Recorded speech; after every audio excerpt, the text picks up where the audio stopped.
오니가 된 네지코의 목숨을 빼앗지 말아달라며 울먹이는 탄지로에게 생사열탈권을 타인에게 주지 말라며 의지하는 마음을 냉정하게 깨부숴줬던 토미오카 기유. 그는 차가워 보이는 캐릭터로 잘 알려져 있죠.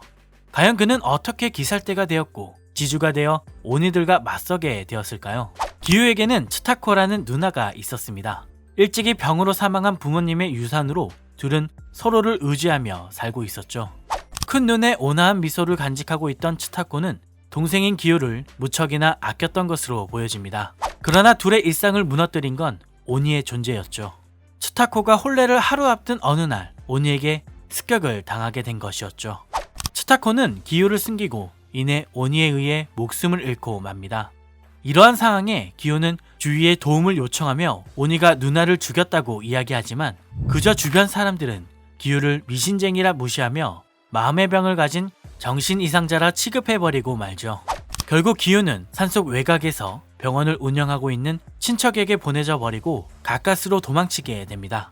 그리고 그렇게 산속을 헤매던 기유는 죽을 위기에서 우로코다키와 아는 사이인 사냥꾼에 의해 구조되어 우로코다키의 제자가 되죠. 우로코다키로부터 수련을 받게 된 기유는 그곳에서 사비토라는 또래를 만나게 되는데요. 둘은 고아인 처지마저 같아 빠르게 친해졌고 결국 둘도 없는 소중한 친구가 되었습니다. 수련을 더해가던 어느 날 기유는 누나가 자신 때문에 죽게 되었다며 나약한 말을 내뱉게 되는데요. 사비토는 그의 뺨을 때리며 이런 말을 남깁니다.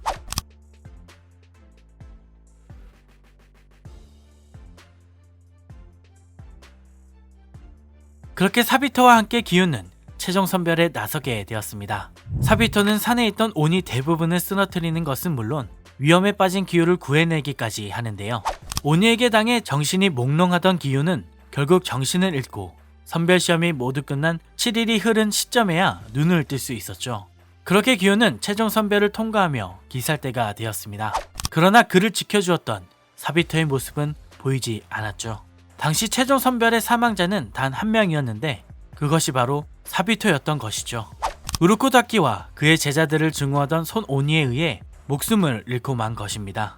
그렇게 기유는 오니에 의해 사랑하는 누나와 소중한 친구를 잃게 되었고 이때부터 기유의 가슴속엔 오니 하나 베어내지 못한 채 최종 선별을 통과한 자격 미달의 인생이라는 생각이 자리 잡았습니다.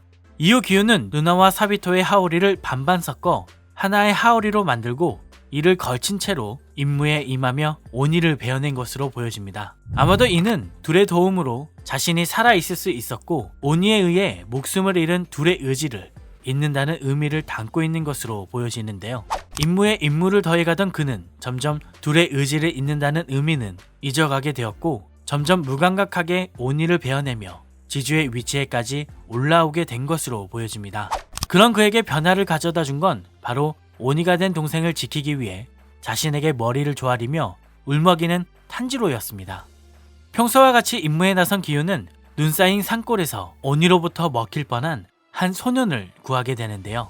오니를 베어내려는 순간 소년은 오니를 보호하며 이내 오니가 된 자신의 여동생을 죽이지 말아달라 머리를 조아립니다. 이 모습의 기유는 탄지로에게 화를 내듯 이렇게 일갈하죠.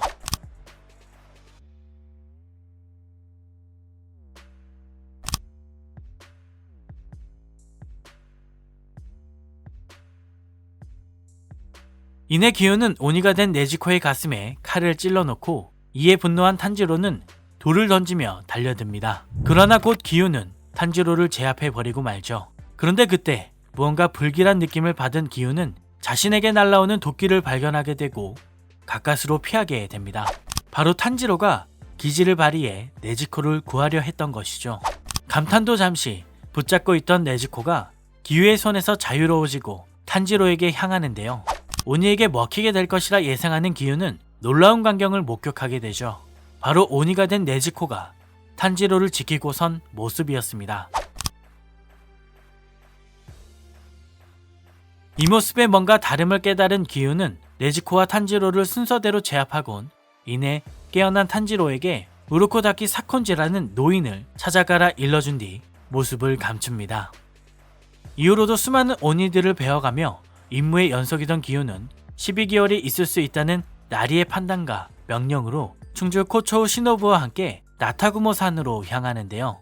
그곳에서 거미 오니 일가의 아버지 오니에게 죽을 위험에 처한 이노스케를 구하고 자신에게 덤벼드는 이노스케를 포박하곤 다시 오니에게로 향합니다. 그리고 그곳에서 위험에 처한 탄지로와 네지코를 구하게 되죠.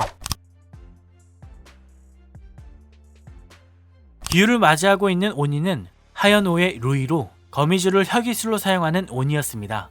그리고 당당히 자신의 혈기술을 펼치며 루이는 기후에게 혈기술을 내뿜는데요. 그때 기후는 자신이 고안한 물의 호흡 제11형 잔잔한 물결을 시전하며 압도해버리곤 단숨에 루이의 목을 베어버리고 말죠. 그렇게 소멸하던 루이는 탄지로와 네지코의 모습에 과거를 후회하며 탄지로에게 다가서고 탄지로는 이를 동정하며 어루만져줍니다. 이 모습을 본 기후는 소멸한 루이의 옷을 짓밟고는 오니를 동정하지 말라 이야기하는데요. 이에 탄지로는 기후에게 이런 말을 남기죠. 드디어 이때 기후는 그가 탄지로라는 것을 깨닫게 됩니다. 지난 설산에서의 만남 이후 2년여가 흐른 시점에 다시 만난 탄지로는 여전히 네지코와 함께하는 모습으로 기살대가 되어 있던 것이었죠. 이에 놀란 모습을 보이던 그가 갑작스레 위험을 감지하곤 오니인 네지코를 노리는 시노부에게서 네지코를 보호합니다. 이에 시노부는 오니와는 가까워질 수 없다던 당신이 무슨 짓을 하는 거냐 이야기하고 기후는 탄지로에게 도망가라 소리치고 시노부를 붙잡아둡니다. 그리고 카나오에 의해 네지코가 베어지려는 순간 나리에게서 탄지로와 네지코를 구속해 본부로 오라는 하명을 받게 되죠. 그리고 이렇게 카마도 남매의 기살대 주합 재판이 펼쳐지게 됩니다. 주합 재판의 내용은 이러했습니다. 탄지로가 기살대로서 임무를 수행하는 과정에서 오니를 숨기고 감싼 것이 규율에 위반되는지 또 오니에 대한 처분은 어떻게 하고 누가 책임을 질 것인지였죠. 사주인 이구로 오바나이는 이러한 점에서 기후를 언급하며 방조했다는 점을 강조했습니다.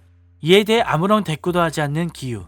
지주들 사이에서 논쟁이 오가던 그때 풍주 시나즈가와 사네미가 네즈코가 몸을 숨기고 있는 나무개를 들어 시험해 보이겠다며 자신의 일륜도로 찌르기에 이릅니다.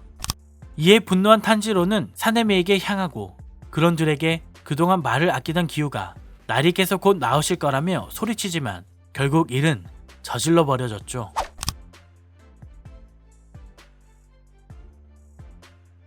그 순간 나리가 등장합니다. 그의 이름은 우부야시키 카가야로 기살대의 97번째 당주죠. 그때 당주는 놀라운 이야기를 하는데요. 바로 자신이 탄지로와 네즈코가 함께해도 좋다는 것을 용인했다는 것이었습니다. 그리고 이에 대한 증거로 탄지로를 수련시킨 우루코다키와 탄지로를 의탁한 기후의 보증이 담긴 편지를 읽어나가죠. 또한 지주들도 마주하지 못한 무잔을 카마도 남매는 마주했고 거기에 더해 네즈코에게 무잔조차 예상치 못한 무언가가 일어났기에 추적자가 붙었다는 말을 덧붙입니다. 모두가 이에 동의하지만 그럼에도 불구하고 사네미는 네즈코의 존재를 부정하며 자신의 팔에 상처를 내어 피를 흘리게 하곤 네즈코에게 들이미는데요. 그러나 네즈코는 이를 외면하곤 사람들을 해치지 않는다는 증명을 해냅니다.